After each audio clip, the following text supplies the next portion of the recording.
Morning, everyone. Hope you're having an amazing day today. This is another series of mindfulness, movement, and motivation with myself, Helen. And if you're watching through Facebook, thank you for joining me. And if you're watching through my YouTube channel, thank you for jumping on. So the series is about 10 or 15 minutes each day at this time, or roughly at this time, pending what's left, to bring some fitness, motivation, some mindfulness into your life, and to share some quick tips and tricks of how you can stop, reset, and rebalance yourself each and every day. So the first thing that I want to do is just check in. How are we all doing? Hope you're all keeping afloat, feeling good during these strange and interesting times that we're all facing. And today's session, I'm bringing to you live from my backyard. So I'm just in front of my pool. It's a beautiful morning here in Sydney. And the topic is on Thursdays, how we treat our bodies like a temple.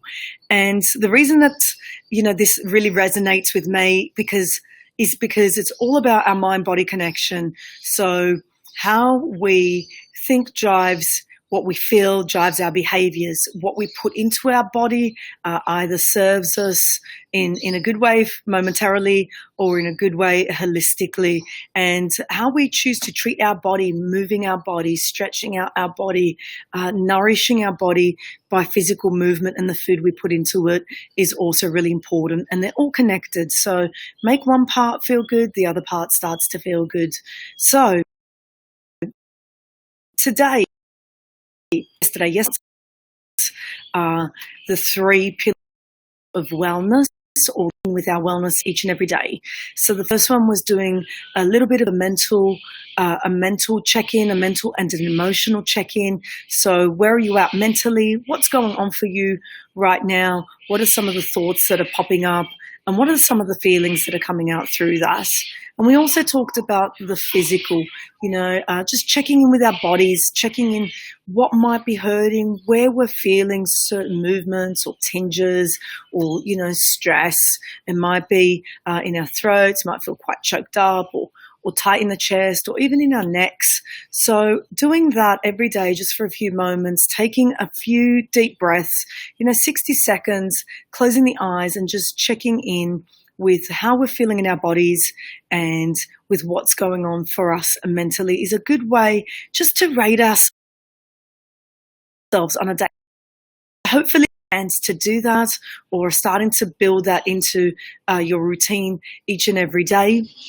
And today I wanted to just share 2 or 3 tips on how you can incorporate some more movements and mindfulness into your daily practice so you start that journey or continue that journey to treating your body like a temple. So like many of us, working from home, schooling from home, trying to juggle all of the moving parts at the moment and finding a routine can be difficult.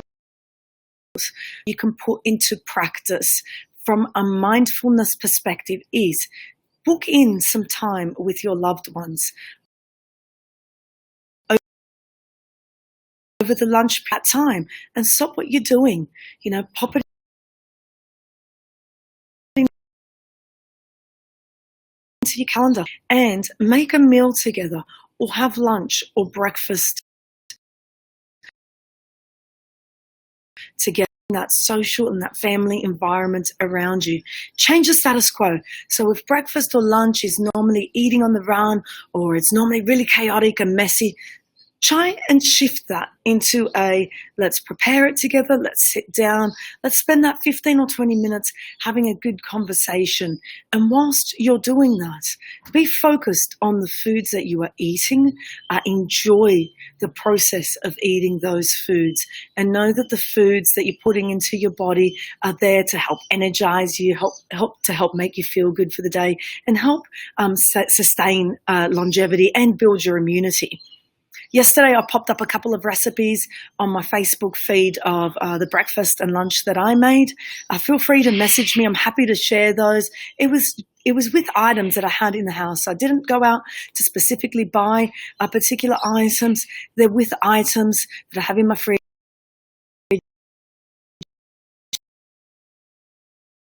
those. So that's the first thing. Booking in some solid time for a break away from your laptop or a break away from work, from learning or teaching or homeschooling your children, and popping into your diary 2 or 3 times a week where you can come together during the day to do something that's a little bit creative, perhaps preparing those meals and also sitting down to enjoy those meals together. So one, that helps you just be really present with your family members in a different way, and two, it helps you connect and ensures that you're keeping socially connected, and it gives you the break away from work. So that's the first thing. Second thing is incorporating some movements.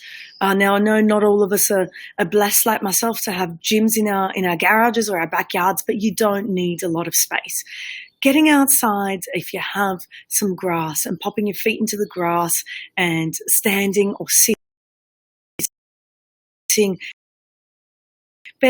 to ground yourself. So mindfully sitting there, taking a few moments to just enjoy nature. And what you can do if you've got booking in that 5 minutes a couple of times a day is you can just notice what is going on in the environment around you, the sounds that you hear, the smells that are coming up for you, what you can see visually, okay? And just really focusing on those sounds, those sights and those smells is a really nice way to ground yourself and just be really connected and in tune with the environment around you.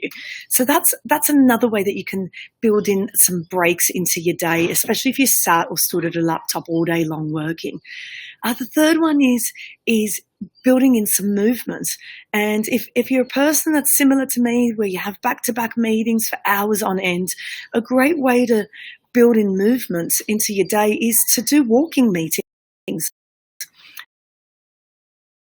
Begin with a tablet or your phone and just do laps up and down the street whilst you're tuning into your meetings, if that is possible. One, it's a great way to stretch out your body and your legs, because you will notice that if you sit still for a long period of time, your back might start to ache, your neck might start to get tense, your shoulders start to roll in.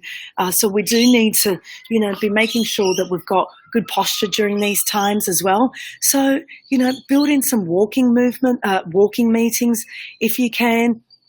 Or even if you can change your environment, go into another part of the house, and whilst you're in that meeting, again, things like stretching out your neck each side, hands behind the head and bringing your head forward, consciously moving your shoulders back and doing those neck rolls is a good way just to break up some of that day. Another great idea is to try on the days that you're not meeting up, to build in a minute routine of exercise for yourself. That might be a type of yoga or stretching, or a bit of Pilates, which would be great for focusing on core strength at the minute, especially whilst many of us are sat down or might be slumped over our desktops or our laptops whilst working from home, or doing, you can smash out routines in 12 minutes. 12 minutes is all you need to get that heart rate pumping and to get those endorphins working really well for you, to give you the energy for the afternoon, but to also make you feel good. So if you'd like to hear more about those routines, or if you get a chance this afternoon, so in about, what have we got, 8:30, 4:30, 5 o'clock, 8 hours time to 8.5 hours time, I'll be popping out into my backyard and doing a routine. I'm happy to jump back on live so you can see what that's all about, how you can incorporate a bit of movement into your day. Music pumping, as soon as that music is pumping for me, that gets my energy going. So building on from yesterday, treating your body like a temple is important. Think about the practices, and I'd love to hear, please feel free to share them, the practices that you're putting into your day to ensure that you're taking care of your mind and your mental state, your emotional state. Practice that you're putting into day to be creative with having some social connection, and the practice that you're putting into each day to make sure that you're moving around. I know for one, my steps have drastically reduced whilst I've been working from home. So I'm being more conscious about ensuring that I'm getting enough movement in each and every day. I'd love to hear your comments, thoughts, or the suggestions that you have. Please keep reaching out. Thank you for those that have asked for my recipes. I'm going to pop those on messages to you today if you haven't already seen them. And to doing so great right now, please also feel free to reach out and connect. I am here to listen and here to also be your guide through this. Love to you all, and speak to you all very soon.